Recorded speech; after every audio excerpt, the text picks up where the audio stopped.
think we're good to go, Lama. All right, we'll begin by doing refuge prayer. And what I'll do is chant this particular refuge prayer in the English, and then we'll do it in the Tibetan, and then once again in the English. I don't have it to put up for you, so you can just follow my lead. I go for refuge to the three jewels and the three roots, the sources of refuge. In order to establish all beings in Buddhahood, I generate a mind of supreme awakening. Namo Kunchok Sumdang Sawasum Chapne Namla Chapsuchi Drokan Sanjay Laguchir Jangjuk Chokdu Semkedo. I go for refuge to the three jewels and the three roots, the sources of refuge. In order to establish all beings in Buddhahood, I generate a mind of supreme awakening.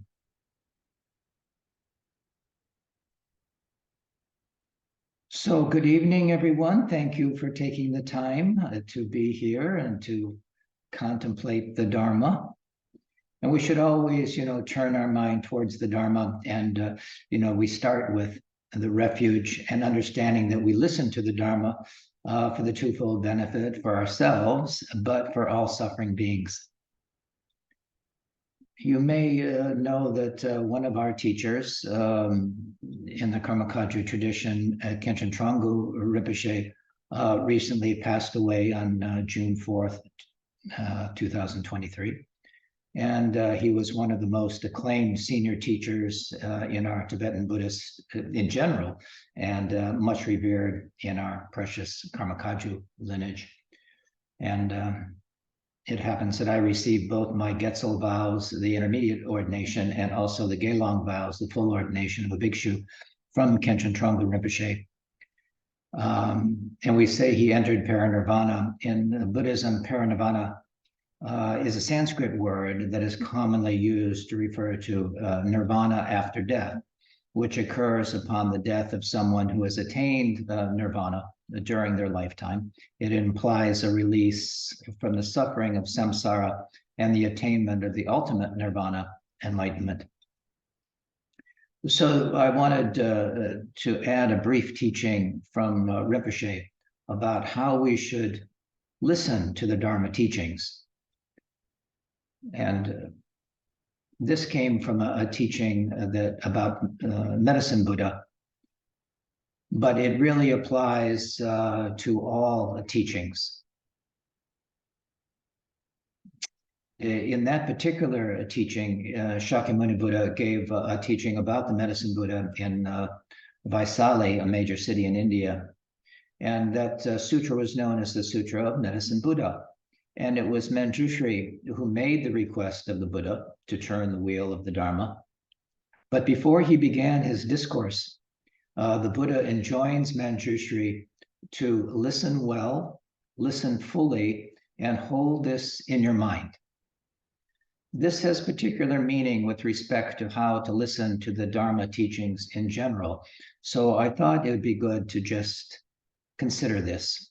Rinpoche explains that the first injunction, listen well, means listen with good motivation.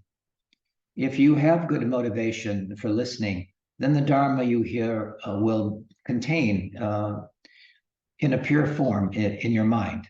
It will be contained in a pure form in your mind.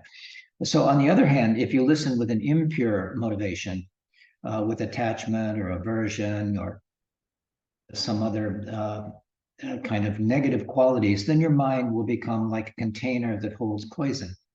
And whatever is poured into it becomes tainted. In the second injunction of the Buddha, listen fully, means listen attentively.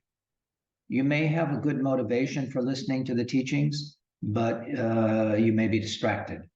If you do not direct your mind to what is being said, then listening lacks attention and is of very little to no use. So your mind is like a cup turned upside down and nothing can be poured into it. The third injunction is hold in your mind. Hold the Dharma teaching in your mind. Even if you have good motivation and listen well, if you forget what is being taught, then it is lost from your mind. and your mind is like a broken cup, a cup with holes in it. And no matter how much is poured in, it will leak out again. So be diligent in your listening to the Dharma. Listen well, listen fully, and hold these teachings in your mind. In other words, we could say, listen, contemplate, and practice these Dharma teachings to the best of your ability. So that is true when you're listening to any of the teachings being presented. All right, so there were a couple of things that were asked, that I may talk about tonight. One of which was saying that we are coming into the season of giving and Thanksgiving. What might we have to say about that? What would the Buddhist view of that be? Actually, I think, Jackie, did you have a specific question in mind? It was kind of multi-question, I guess. I did want to hear about just kind of from the Buddhist perspective of the holidays, because many of us were raised with Western either religious or cultural beliefs, and so I was just curious a little bit about the Buddhist take, and then also just talking a little bit about gratitude and showing gratitude even when it's difficult. Yeah, well, when we talk about the 6 perfections, the first one is generosity, and gratitude, or acceptance, is a kind of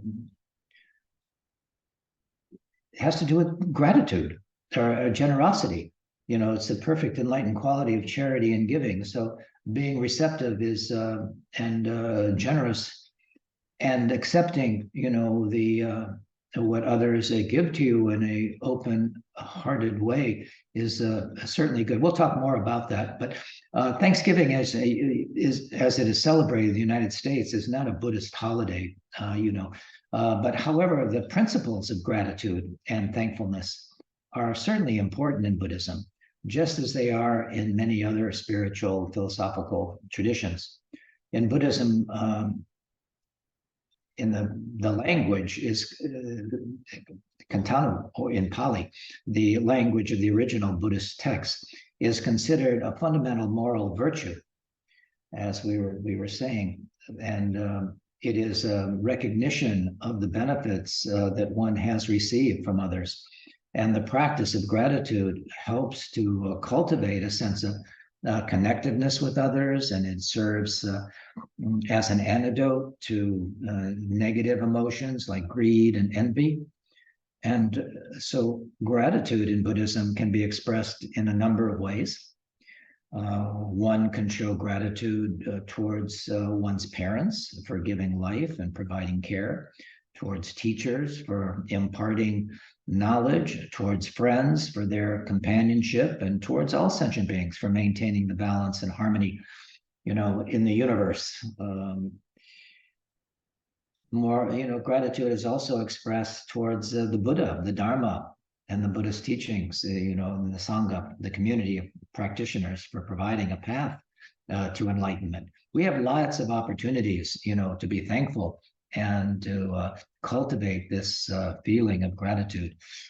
But in the context of Thanksgiving, Buddhists would likely view it as an opportunity to practice gratitude and to strengthen their connections with others. They might use this time to reflect on the many ways in which they have benefited from the kindness and generosity of others, and to express their appreciation for these benefits, and use it as a time to cultivate generosity, ourselves, by sharing their resources and time with others. So it is also worth noting that Buddhism teaches mindfulness and being present in the moment. So while Thanksgiving can be a time for reflecting on past benefits, it is also a time to appreciate the present moment and the many blessings that it brings. So we could say that this holiday of Thanksgiving is, although not part of a Buddhist tradition, the principles of gratitude, generosity, and mindfulness that it embodies resonate deeply with Buddhist teachings. So it is certainly a wonderful holiday for us to reflect and have the opportunity to be generous and to show our love and kindness to others.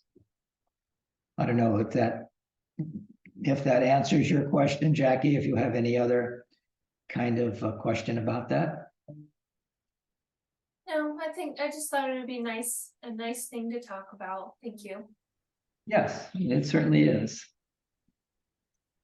Well, And we're yes. challenged, when we do get together with family and friends and we have, family members that are, that we really should see as our teachers, but that we have difficulty, finding that calmness in the moment with them. What, as practitioners, what's the best way to handle, when we have conflict or when we have tension during holidays? Well, we're all feeling the stress. And so, if a person is not acting skillfully or this is usually because of the stress they're feeling. And so, to continue to develop our loving kindness and compassion, and to continue to kind of enfold them in the loving kindness and love usually goes a long way to dispel their anxiety and the fear. And no one wants to be rejected. Everyone wants to be happy. But when families come together, there's so many karmic causes and conditions, karmic that has happened over the years. These holidays bring people together, sometimes with people we don't want to be with, or we're not with people we do want to be with. And it can be a very frustrating time. It can be a difficult time financially. We have this gift giving and, even preparing a meal for a lot of people these days can be hundreds of dollars. So, there's so many things that impact individuals around the holidays, but we get to be present in that. We get to see, our responses to things and to people, but our families, if we can extend the olive branch and be kind. And not fall back into the old habits that generally happens in families. And sometimes there's no one like a family member that knows how to push your buttons, but you don't have to respond in the same knee-jerk response. This is a wonderful opportunity for growth in the Dharma.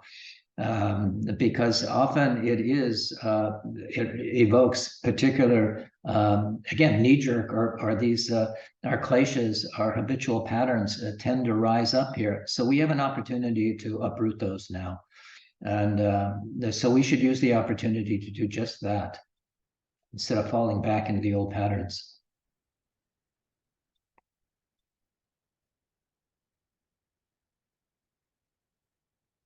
It's an opportunity. It's always an opportunity.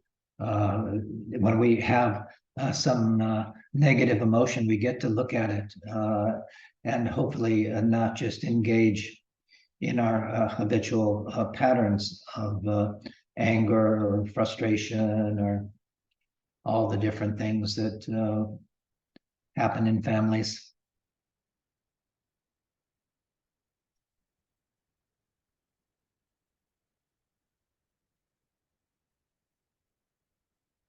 It's an opportunity for practice. There's no easy way because we're all different. We all bring our own minds to it, and all of the seeds of past karma. So we get to look at that. Sometimes it's painful, but it can be transformed, into wisdom. That's the beauty.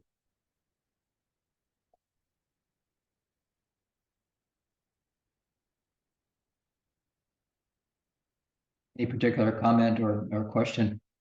about that. So how we do it is just before you engage your mouth in some kind of rebuttal or response that may not be skillful, breathe. Just take a moment. If you feel that energy rising in you, irritation or whatever it might be, to just take a moment and breathe. And instead of just, again, knee-jerk response.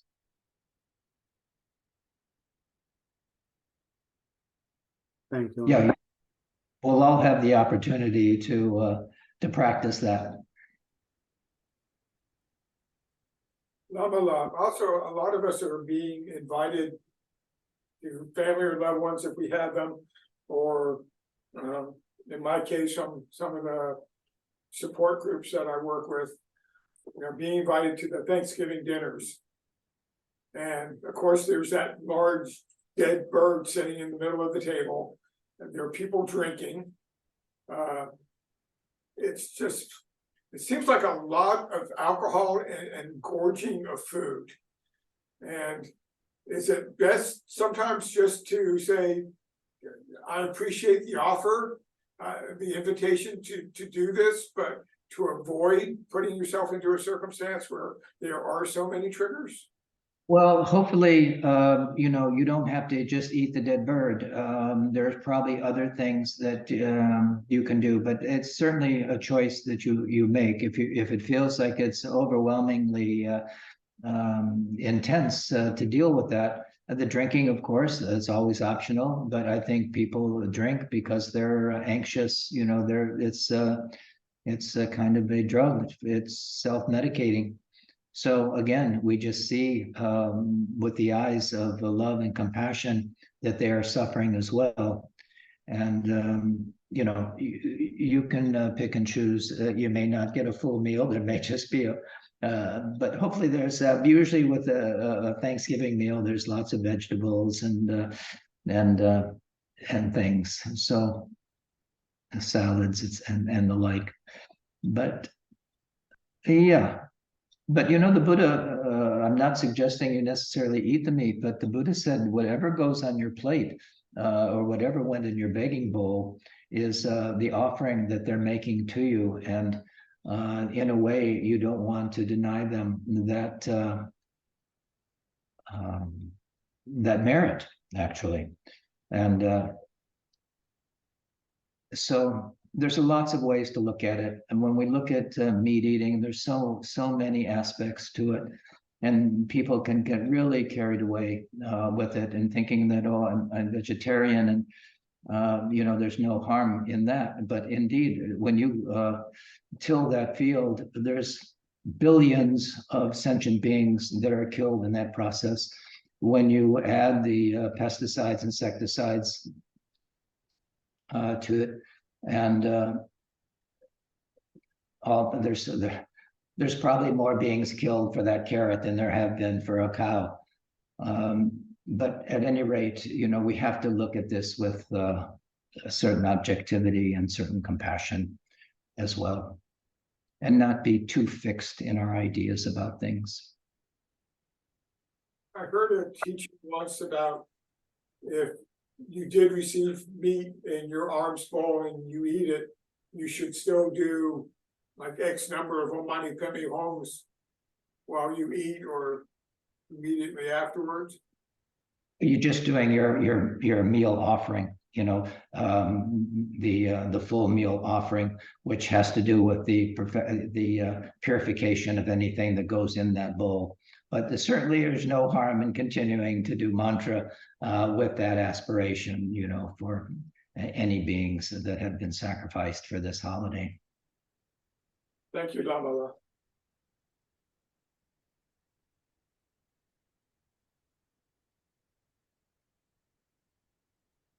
Other questions about this or other things? There was also a question, I think, about the creation stage and the completion stage practices. Is that so? Is that something that we also need to talk about? Or is there anything else that you'd like to talk about? Any questions you have about the reading or your practice before we go on? And I can certainly talk about the meaning of the creation stage and the completion stage in Buddhist meditation.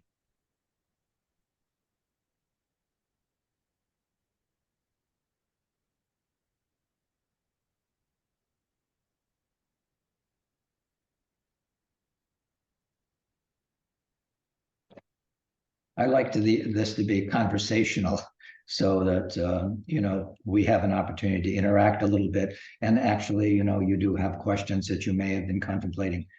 We can kind of discuss them and see what options we have, how to be skillful when we are faced with conflicts or with a variety of challenges. There's no lack of those these days.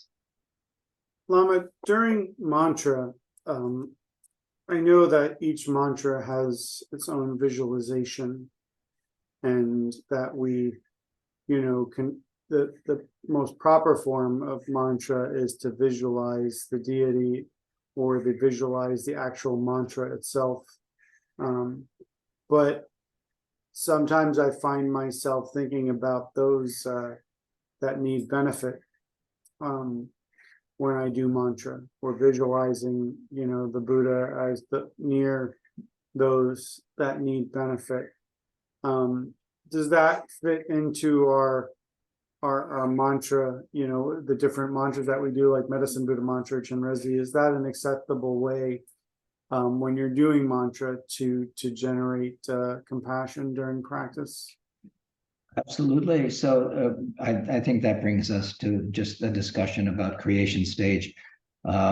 There's two distinct phases or aspects of a particular type of meditation practice, that we call deity yoga, or our yidam practices, such as Chenrezig or Amitabha or Medicine Buddha or Green Tara. So this is really prevalent in Tibetan medicine, Tibetan Buddhism in particular. So to talk about the creation stage, is also known as the generation stage. This creation stage or generation stage involves the visualization and cultivation of the deity or a Buddha figure in as great detail as we can. It's hard to visualize sometimes the mantra, which may be circling around the seed syllable in the heart of the deity, or those kinds of things. That's more difficult, and you can just see them as, for example, Medicine Buddha as a lapis lazuli light, and know that the Buddha is there. But visualizing the Buddha in as much, the Medicine Buddha in as much detail as you can would be good. So the practitioners imagine themselves as the deity, visualizing its form, qualities, surroundings in great detail, and having a tanka, a picture of the Buddha, or an image of the Buddha, a rupa statue, those kinds of things to help with your visualization is certainly good. And practitioners imagine themselves, in that way, visualizing its form, qualities, and surroundings in detail. And the purpose of this stage is to generate a deep and vivid experience of identification with the and nature of the deity, which we are. We're not, to a certain degree, we're faking it until we make it. But this visualization is conjured up. Yes, we're creating it, but it is a real manifestation. So by visualizing and merging with the deity, practitioners aim to cultivate compassion and wisdom and other positive qualities associated with that particular deity that is being meditated upon. So the generation stage often involves recitation, of specific mantras. And the word mantra means mind protection. So you can do the mantras with or without the visualization, at other times during the day. But when we're doing the deity practice, we do want to have that creation stage, that generation stage of the deity. So that involves the recitation of the mantras, chants, or prayers associated with that deity, as well as employing various mudras, the hand gestures, and other aspects. So we're using our body in the way of doing the mudras. We use our body for that. We use our speech in chanting the mantra, and we use our mind in the visualization. So we practice these with our body, speech, and mind. So the goal is to transform one's ordinary perception of oneself and the world into a sacred and enlightened reality. We see this as a pure realm and ourselves as Buddhas. And we are more that way than we think, of this ego self. We are that, that is our nature, our Buddha nature. So as we become closer to that realization, this is the purpose, the goal is to transform our ordinary perception of oneself and the world into this sacred and enlightened reality. So that's the first part. It is the creation or generation stage. And then the completion stage or perfection stage. The completion stage that follows the creation stage and involves the practice of an advanced meditation techniques to dissolve the dualistic perception of oneself as separate from the deity or the Buddha figure. And it focuses on the realizations of emptiness. So the ultimate nature of reality. In this stage, the practitioners work with the subtle energy channels, centers within the body, nadis and chakras, respectively. And through various advanced meditation techniques, such as breathing, breath control, pranayama, there are a variety of things with the visualization and concentration. Practitioners aim to purify and transform our ordinary experience into more refined consciousness. And ultimately, the completion stage also involves the practice of subtle body yoga, where the practitioner works with the energy, winds, prana, and the channels to achieve higher states of awareness and realization.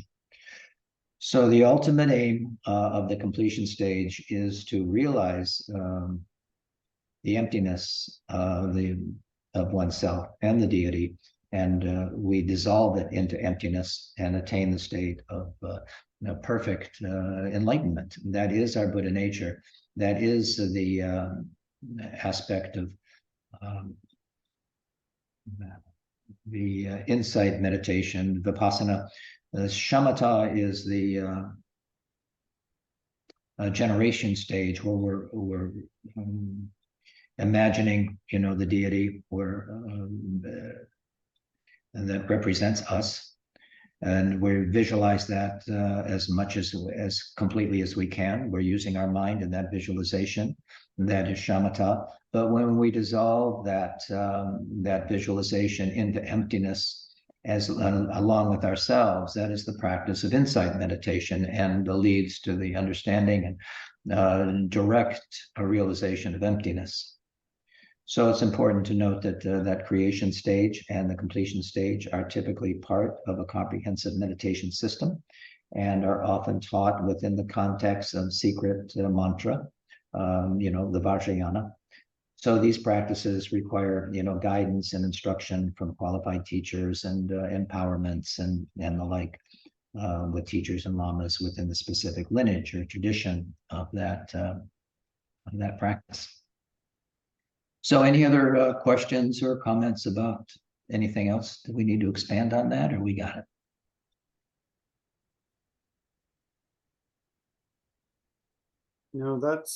That's good for me. I do have one question. When we are doing the music offerings in Medicine Buddha or Green Tara, are we just holding the visualization that we have during those offerings, or is there a separate dedication or a separate visualization that can go along with the music offerings? Just your music offering, it's and there's a time when you make your offerings, just like we make our argam, padyam, pupe, dupe. This is our offering, a music offering to the deities.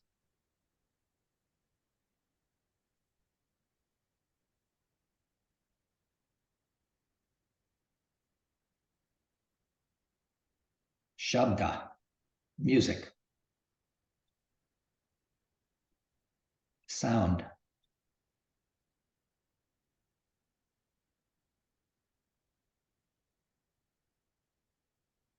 And when you're doing the mantra, often you're visualizing the mantra as rays of light, or the medicine Buddha, when you're doing it, the medicine bowl and the flower, or the Mirabelle and the particular herb that he holds, and images of the body, and the sounds of the mantra are all dissolving into you as you're repeating that mantra. Then at the end of that, you dissolve everything into emptiness.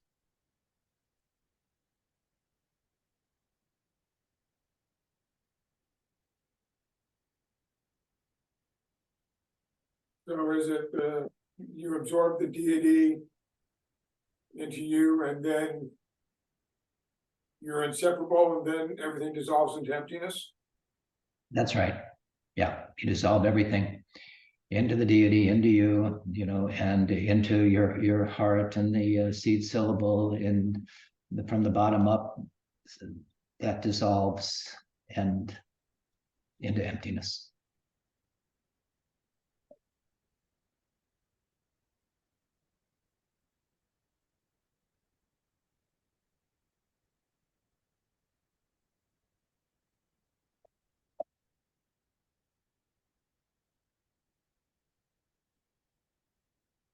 Yeah, so that is a skillful means, to transform this world into a perfect realm, which it is, but we don't see it that way. We see the things, we see it as imperfect because we're imperfect. We can't see the beauty and perfection of this moment or of this world. And it may seem pretty unperfect, but this is Buddha Shakyamuni's pure land.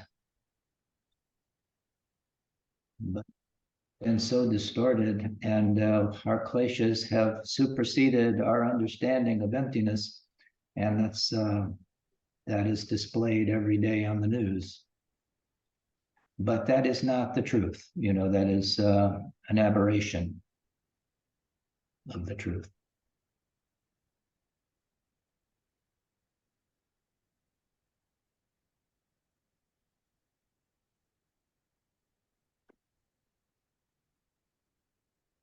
Their comments? I think sometimes, you always, as you practice, you always want to do more. And sometimes the answer is right in front of you to just do more of what you're already doing. Yes, and not to think that there's just being present in what we're doing is important, and not to think, one of the biggest obstacles is doubt. I'm not doing it wrong, or I'm doing it wrong, and I need to do it this way, or I need to do it that way. You have the proper instruction. Now it is just resting the mind in that, and particularly in the completion stage, to rest the mind in its natural state. That's Mahamudra. And that is the ultimate state, Mahamudra. To rest the mind in its natural place, without distortion, without overlay, without all of the pushing and pulling, attractions and aversions. We can rest in the natural nature of the mind, which is perfect awareness, free of attachment and aversion.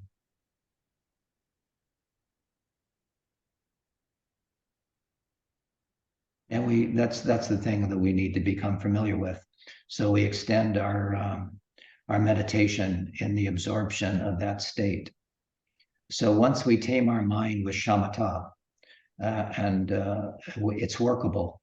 When we say we can have our mind stay without running here, there, and the next place, and it can stay for an extended period of time. We want to extend that absorption, that samadhi, for extended periods. So usually, we start, I usually teach shamatha by saying 21 breaths for 21 days, but that is just the tip of the iceberg, of course. Then we let go of the counting, then we let go of all of the other kind of mental aberrations that we have, and can rest wholeheartedly in vipassana, or insight meditation, where we see with clarity the nature of the mind, the fundamental lucid aspect of our mind without distortion. But that doesn't happen right away, but it does require time, and it does require perseverance, to sit undistractedly. Lama, when we're doing the generation stage, we get to the mantra, and then the completion stage. We usually, when we're doing the practice in the center, it's maybe a minute that we're just quietly sitting. Yep. If we're doing this at home, should we extend that? Yes, that would be good. Usually it's a minute because, or we say, or until you have a thought. It's probably less than a minute. So yes, if you can extend that, that would be good.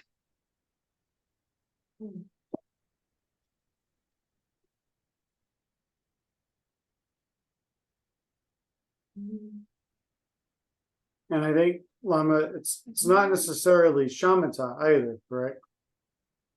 When you're resting in emptiness, no, it's not. You've achieved another level of absorption at that point. So you're no longer watching the mind. You have become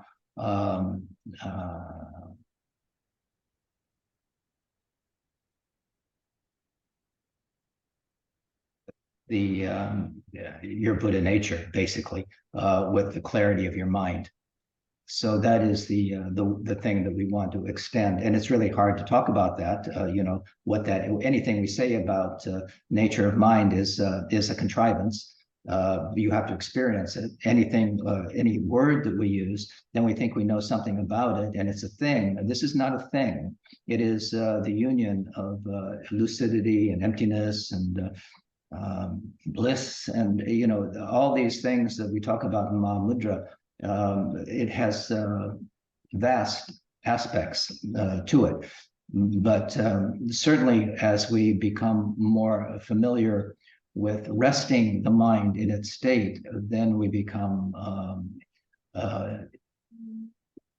absorbed, in that mind, free from attachment and aversion, free from all those clinging, all those 8 worldly desires, all those things that push and pull us so much in our everyday waking life. It does require a certain amount of renunciation, as well as perseverance and dedication, devotion. Devotion is another one of those things that are important on the path. We say how important, doing guru yoga, for example, how important that is to generate that kind of devotion is also an ingredient in the realization of our Buddha nature.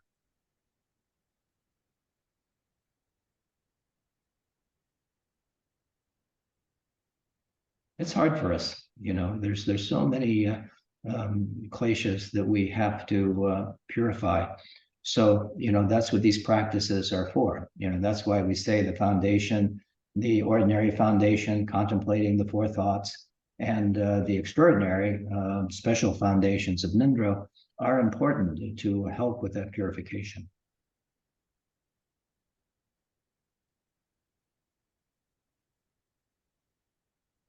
But that is the nature of our mind. And, you don't have to do any of that to understand your mind. And in a way, I think Mahamudra is very important for our time. But not too many people know what that means. So you do have to have instruction, you do have to have teaching, and you do have to practice. but it is attainable. And I think Mahamudra is really the most important thing to train in.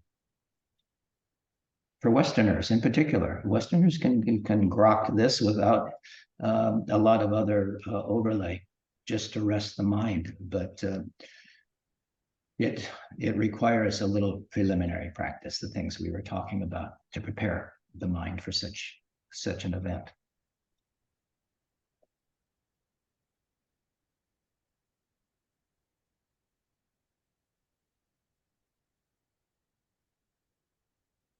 Glad you brought up the Guru Yoga, Lama. I've been struggling with that. Yeah, it may be a struggle, but it's an important part of the path. It just, by the time I get to the Guru Yoga practice, after going through all the previous three of the preliminaries, and then there's pages and please grant me the blessing of co-emergent wisdom. And I've not heard of a lot of these teachers that we're going through. And I'm trying to hold, during that entire time, holding the lineage above my head while I'm doing this as well. And then when I finally get to the accumulation part, I feel like I've already done my practice. And then just to get through the accumulation part, maybe I'm just severely lazy. I'm just having a really hard time getting through all that. Keep doing it. There is something to be said for that discipline.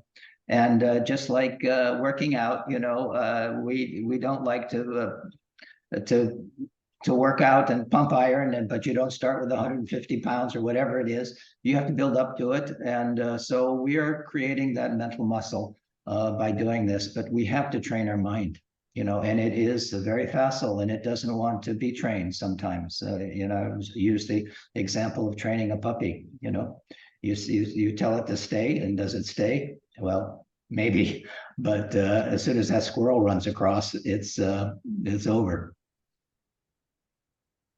I have a lot of squirrels. You have a lot of squirrels, precisely right.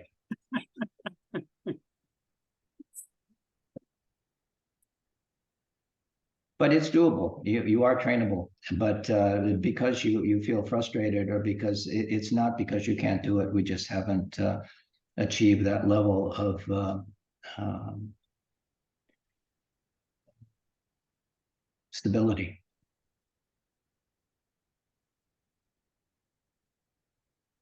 Lots of distractions.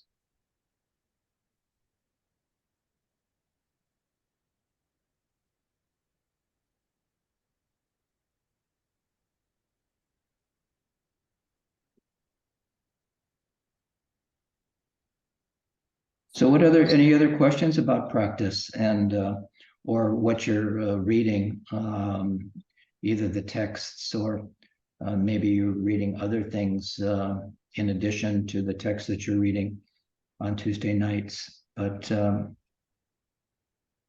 any other questions that you have? We have been talking a lot about emptiness towards the end of the book. Yeah. It's very. So I looked up Mahamudra in the back of the Dharma Paths book to just get the definition of it, because just to get my mind wrapped around the concept of it, it says Mahamudra is great seal of emptiness, realization of mind as taught by the Kagyu lineage. So Mahamudra is essentially emptiness, the concept of emptiness. Yes, and that's the major thing. But again, like I was saying, realizing emptiness is easier said than done. We have to overcome our attachment and clinging and the delusions of this inherent existence. But in Buddhism, the concept of emptiness is often referred to as shunyata, in Sanskrit, and is the fundamental teaching that emphasizes the absence of an inherent independent existence in all phenomena. It is the central concept in Mahayana Buddhism and particularly in the teachings of the Madhyamaka and the Yogacarya schools. But emptiness does not refer to nothingness, or nihilism. Instead, it points to the interdependent and the relational nature of all things, according to Buddhist philosophy. All phenomena, including physical objects, mental states, and even concepts, lack inherent existence or substantiality. They are said to be empty of inherent or independent existence. Everything. So the idea of emptiness arises from the Buddhist understanding of reality as impermanent and interdependent. It suggests that all phenomena arise and exist due to various causes and conditions, right? And they are devoid of any fixed or permanent essence. Everything is in a constant state of change and interconnectedness. And by realizing this emptiness of phenomenon, practitioners aim to overcome attachment and clinging and the delusion of inherent existence. And this understanding of emptiness can lead to the cessation of suffering and the attainment of liberation or enlightenment. It is key to the goal of realizing the nature of reality.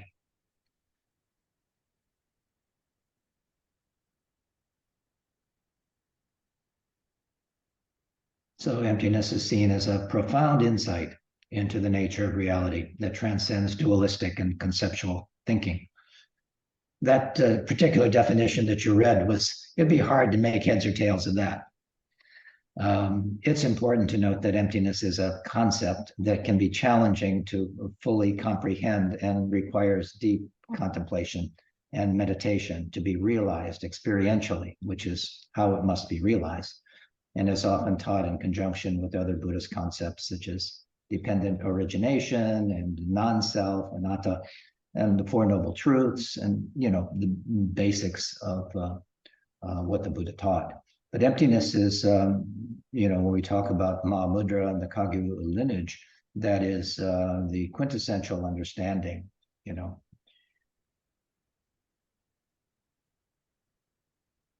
attachment and clinging,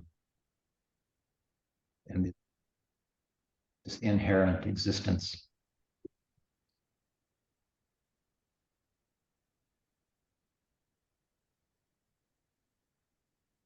That expand with the idea of emptiness a little bit? Yes, thank you. I think sometimes we use similar or different words for the same thing, and sometimes it can get confusing. Yes, absolutely. And in different lineages, they say the same thing with even more different words. And so Dzogchen is the same, there's different words, Ati Yoga, but the realization is the same, about this emptiness.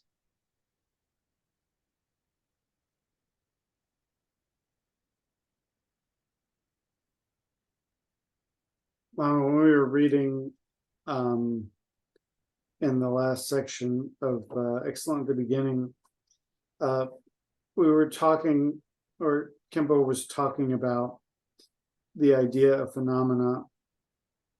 And I think towards the end of the chapter, he first talked about the Hinayana and Mahayana traditions. And it says here he's recognizing samsara as a trap where we are considered to experience pain and suffering.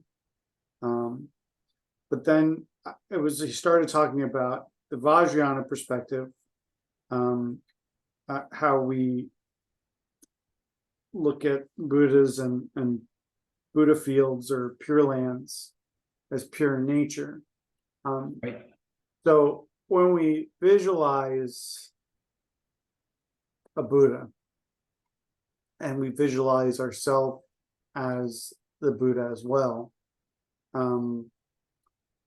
that visualization is helping us with our attachment to the self, and kind of are we by doing that we're visualizing ourselves and then letting go of all that, is that part of that landing in the state of emptiness or in Mahamudra? Like we dissolve everything into emptiness at the end of all of our yidam practices. It all dissolves in emptiness, which is the truth of the nature of reality. It's empty of any essential, this inherent existence.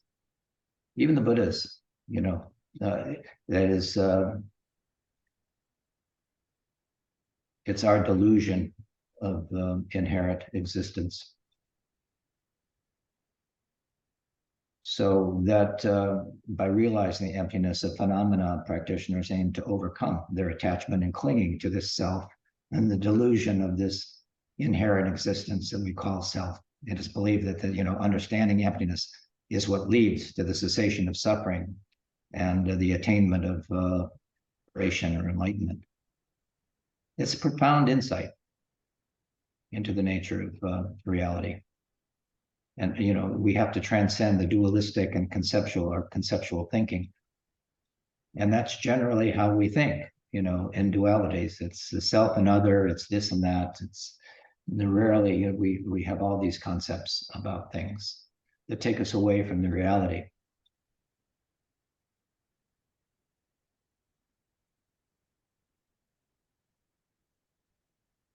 So yes, that is fundamental to the practice, is that dissolution phase, dissolving everything into emptiness at the end of our practice or our deity practice. Yes, We always, as well as rainbow-like. They don't have any substance. They don't have a corporeal body. It's like a rainbow or like a hologram. They're just not solid in any way. We don't visualize the deities or ourselves as solid. They are all like holograms or rainbows or non-substantial. Yes, I'm sorry. Go ahead, Johnson. Well, we'll go with what you were saying. This trying to get the visualizations, knowing that they're there and accepting that completely, and yet at the same time knowing that they're not substantial. Right. So I kind of joke with myself saying it's Schrodinger's deity.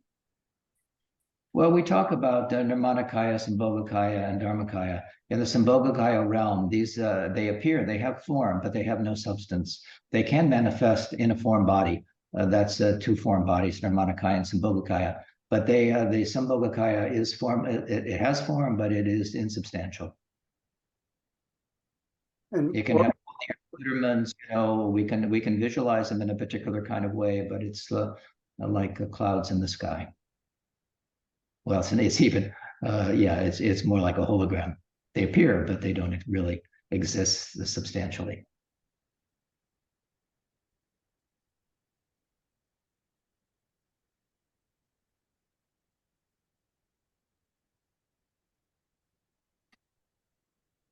And Lama, when you say Sambhogakaya realm, are we talking about the realm of the deity? There are different kaya. There are form bodies, so there's the different form bodies that manifest. We have Nirmanakayas that like Shakyamuni Buddha, who appeared on this earth, and we all saw him, or those who were at that time. He did have a body that could be seen.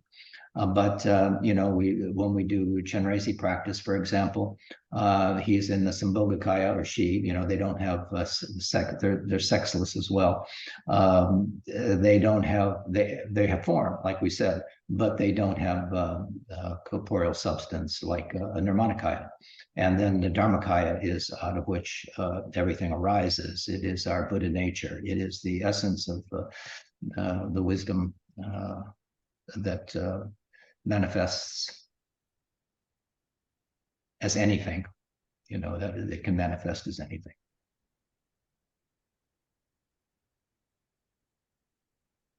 Dharmakaya seems to be the one that's a little bit difficult to wrap my understanding around sometimes, because it seems like it emanates from everything, or everything and anything. Is that correct view? Everything comes out of the Dharmakaya. Yeah. Dharmakaya is the essence of everything. And that is the essence of emptiness as well.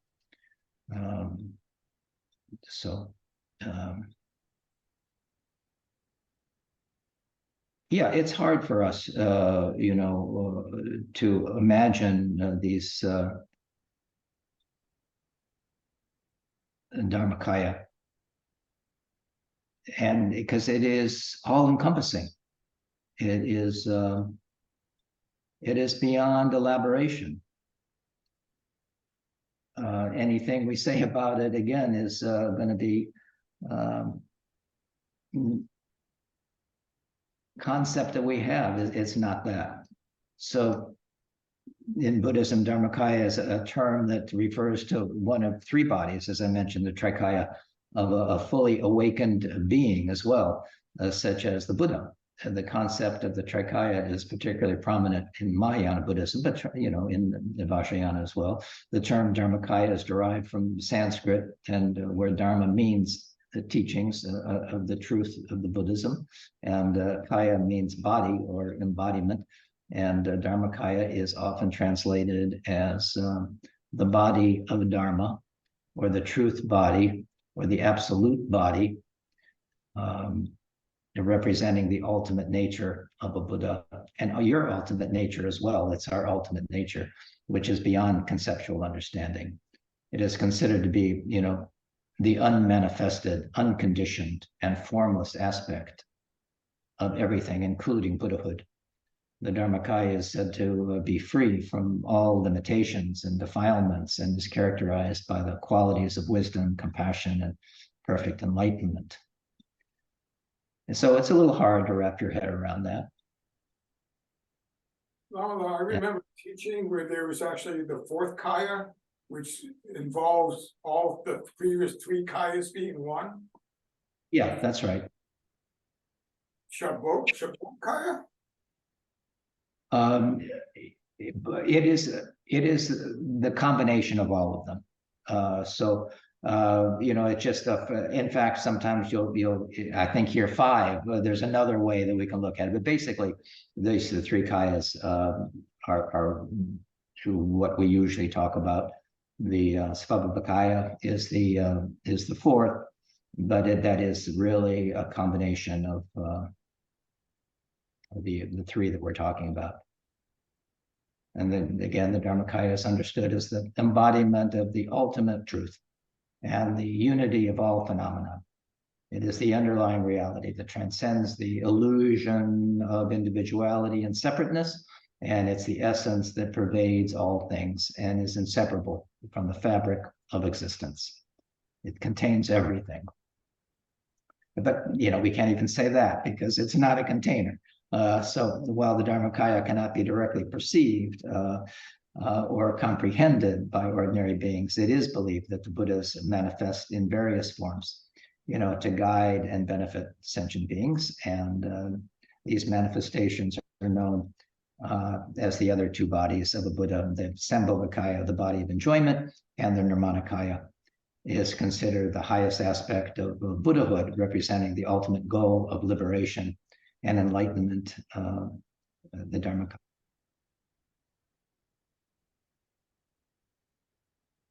So again, the Dharmakaya emphasizes the transcendence of dualistic thinking and points to the inseparability of the awakened nature from the phenomenal world. It is the profound teaching that invites practitioners to realize their own inherent Buddha nature and the interdependence of all things.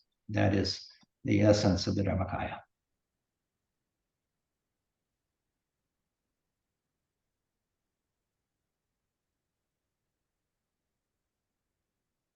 So these words do have meaning, and but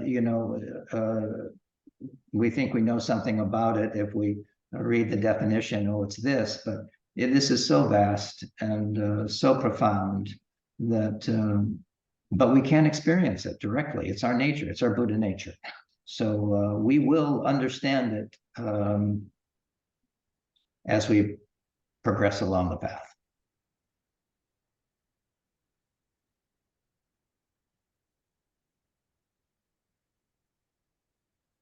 These are profound topics, that we're talking about.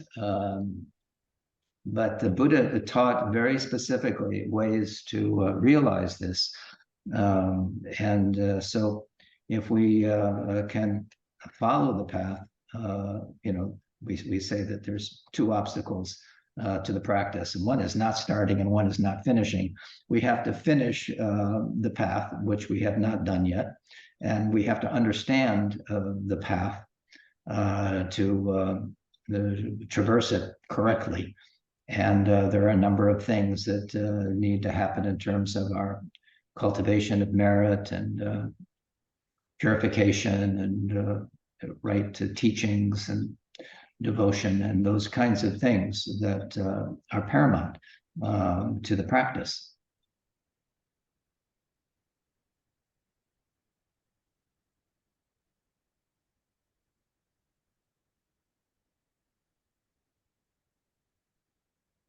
It is all there for us.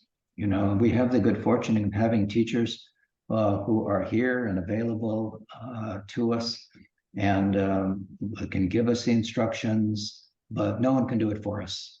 That's the situation we find ourselves in. So we have to have the motivation, the strong intention, and the right view to journey on this path to its completion.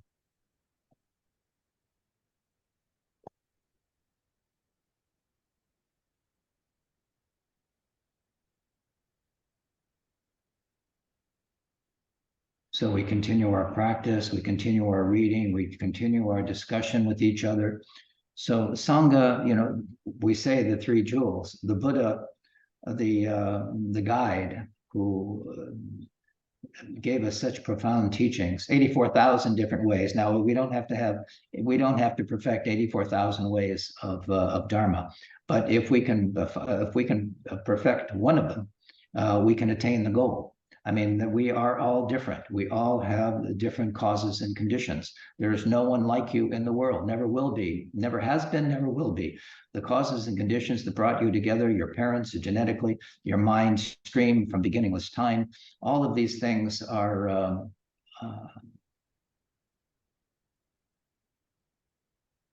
have created this mind stream of yours and mine. And so we have this to work with, and it's our good fortune to have the teachings available to us, that the Buddha taught 2,600 years or so ago, and he is the fourth, of 1,002 Buddhas of this fortunate eon, and his teachings will gradually subside and be lost for, it is said, tens of thousands of years before Maitreya comes and teaches again. But we have the opportunity right now to practice. And it's said that Shakyamuni Buddha is one of the only Buddhas, if not the only Buddha, to teach the Vajrayana. So, I mean, you can complete the process through Mahayana, but it takes a long time. That's the thing about the Vajrayana, is the rocket ship to the path of enlightenment. And by doing these things we're talking about, our Vajrayana practices, our Yidam practices, our Guru Yoga, these kinds of things really do provide the ground for our realization. So we have to understand the ground, we have to understand the practice, the fruition, and we will get there, and we don't want to lose this precious opportunity. So we have the teachings of the Buddha. We have, which is the Dharma, we have the guide, the Buddha who taught, we have the Dharma, the teachings, And our precious Sangha, the teachers who remain and have been dedicated to the practice and share the practice with us. And we can continue to practice in the same way as the students of the Buddha did. We have the same capacity, we have the same instructions to accomplish that. So we just have to have the will to do it. I think I sent something out recently. We just have to want to wake up, That's the crux of the matter. And that we put the priority on that it needs to have, or we can really get lost in so many different attractions and aversions and things that take us away. It's always a question of balance. Spending enough time to cultivate virtue and to avoid wrongdoing and to tame our mind.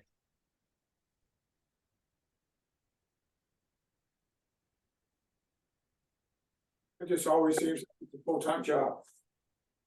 Yeah. That's why people go on retreat. You don't want to waste a moment. But many of us have full-time jobs, and but still there is time in the morning, in the evening, on the weekend, whenever you do have some time that you can just practice together or individually, and get the proper instruction to practice correctly. But no one can do it for you. That's the situation we find ourselves in.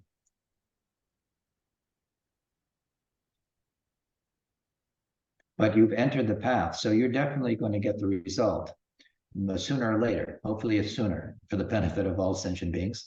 But you will definitely, having arrived in this situation, to have turned your mind to the Dharma, to be present here, at this time, bodes well. So don't be discouraged and don't feel like this is beyond you. It is not. You've already have the merit to be born human and to be, enveloped in the Dharma and part of a center that teaches the Dharma. And we have wonderful teachers that are invited to be with us to teach the Dharma. We are so fortunate. We are so fortunate. When we talk about gratitude and being thankful, this is one of the things, if we're going to be thankful for something, this is really something to be thankful for. It's miraculous, actually, that in this world we have come across the Buddhism and teachers who can teach, and a mind that is facile and has the qualities and conditions necessary to bring it to fruition. We are so fortunate. Yeah. Lama, I think as I get older, my mind is actually getting more and more active. So I find that it's actually becoming more difficult for me in my meditation practices. And I know in the past you've talked a little bit about the white pearl and the black pearl. Could you again go over that? The white stones and the pebbles, the white. I'm sorry, I didn't hear all of that. What was the last part? The white pearl and the black pearl. You had talked about envisioning a white pearl or a black pearl. I think the black pearl was to go down deep. Right. Yeah, so when we're doing shamatha in particular, there are remedies to certain states of mind. So, and the two main ones that, and there are many different ones, but usually it's torpor over excitement. So, and that is one of the first things you're going to find when you meditate, is just how wild our mind is. Your meditation may be better than ever, but you're seeing how wild your mind is. It has always been that way, actually. Probably not any more than usual, but you're aware of it maybe more than usual. But as far as the when we sit, if our mind is overexcited and doing too much, then we imagine a black pearl and a black lotus and the pearl, inverted lotus, black pearl that descends, to the center of the earth, or in martial arts, we talk about the dantian, the point four finger what's below the navel, or our movement center, the lower chakra. But the energy sinks. We want it to sink because it's rising up. It's causing too many thoughts. So we sink that energy down and ground it. That helps to stop that flow of thoughts, or at least slow it down. And we continue to do that. Continue with your meditation in whatever form it is, but hold that idea and of that black pearl being heavy and sinking your energy down. Now, the other side of that can be torpor and fatigue, so our mind goes dark. So we want to bring it up. So a white lotus at the heart, a white pearl that comes up the central channel to the top of the head and broadcasts a bright light, we say, I often use the example when we're trying to sleep and someone turns on the light, you say, oh, turn off that light, I'm trying to sleep. But in this situation, we do want the light to turn on and we do want to wake up and not stay in that torpor or sleepiness or darkness. So those are the two remedies for torpor and overexcitement. Overexcitement, we want to sink the energy down. Torpor and sleepiness, we want to bring the energy up. But when we're done with that, when we feel like we're back on track again, you let go of that visualization and just return to your breath again. So that is particularly true with the shamatha practice. Yeah. So it's an inverted black lotus? Yes. Okay. And then the white one, the lotus is facing up because it's coming up from you. That's right. In your heart, both begin in your heart. And there's a central channel that we talk about. And you imagine, along the spine or central channel, the movement of this pea-sized pearl, kind of a bright, brilliant light coming up and waking you up. You can also open a window, or if you're too hot, sometimes that'll make you a little drowsy. So, you can get up and do a little walking meditation, just taking a few steps mindfully, just changing your posture. Combining walking meditation with sitting practice is very useful. But sinking the energy, we're always using our minds, and they can become overexcited, or we're thinking about some interaction with somebody that we had and how we got upset about it, or, there's so many possibilities. So in order to disengage from all of that mental activity, emotional charge, we sink it down with the black pearl.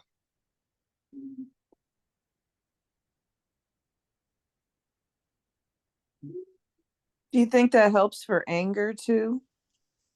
Any negative, anything that takes you away from your practice. But, loving kindness and patience is the best antidote to anger. Right. So yeah. I would use that one for anger. We definitely want to transmute that particular emotion, which is really devastating to our practice. Anger can really stressing. So we really want to nip that in the bud as soon as we can be. If we feel it arising, we look at it and we can change it. But if it begins to arouse more feelings, and then we're ruminating over it, we're really going down the rabbit hole. So we want to have the sentinel of our awareness well placed. So when these negative emotions, should they arise in any of their myriad forms, we immediately are aware of them, disengage from them, and return to the breath.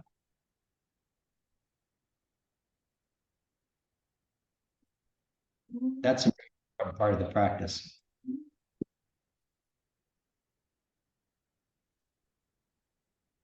Thank you. Yes. Yeah, these are questions. These are real questions that you may have in practice. So, and there are antidotes or there are remedies to these things. And it's important that we apply the remedy for the amount of time necessary, and then we let go of that remedy as well. You can overdo that remedy and doing it more longer than you need to. As soon as you've arrived at an equilibrium and equanimity, then you can let go of the antidote.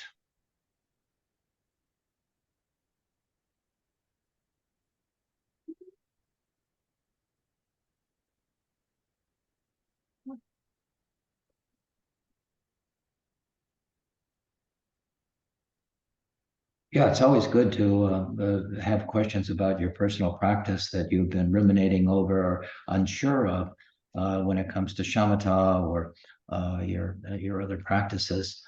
We want to make sure that you are comfortable and confident.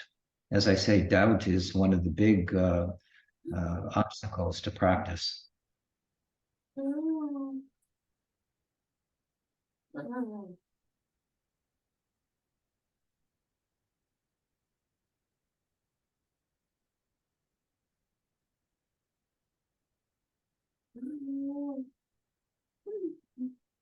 The book that you've been reading, you're finishing up that book and you're about ready to start another. Is that so?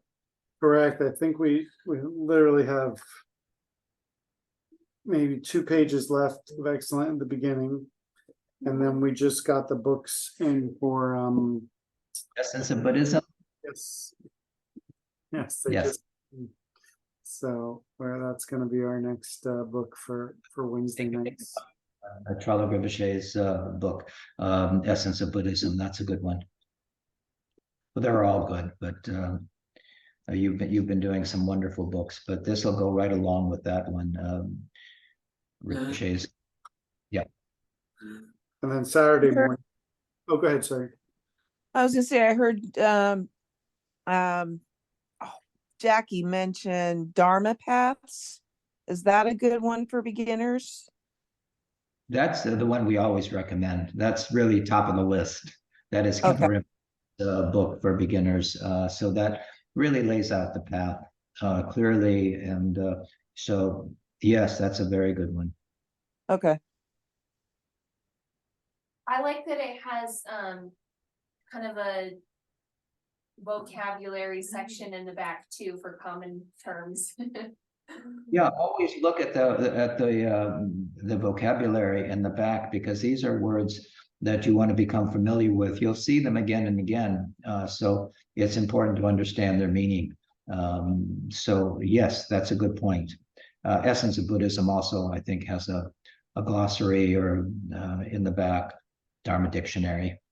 So it's good to you may not do those when you're reading the book, you may not go through those words, but take the time, if you have the book, to go over the glossary or the dictionary in the back.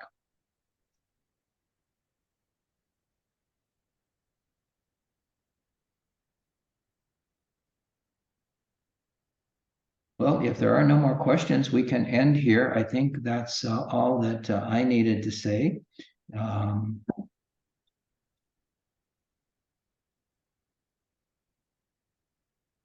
Is there any other Thing. Oh, you're welcome. Any other announcements or anything that need to be made, Mike?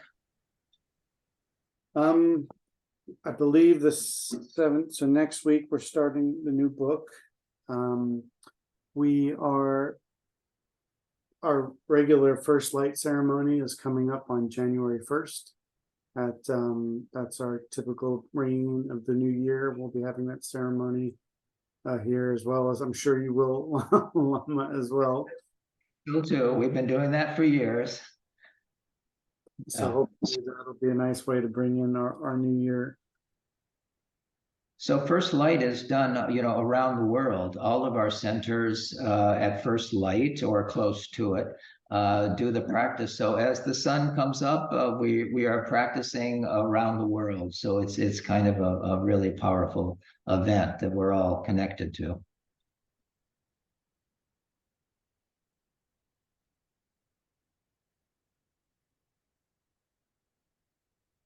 Okay, I guess we can stop here and we'll do a dedication of merit. Always dedicate the merit of your practice, again, for the twofold benefit of all suffering beings and for your own enlightenment. By this merit, may all beings attain omniscience, and may it defeat the enemy wrongdoing. May we lead all beings from the stormy waves of birth, old age, sickness, and death. From the ocean of samsara, may we free all beings. May we free all beings. May we free all beings.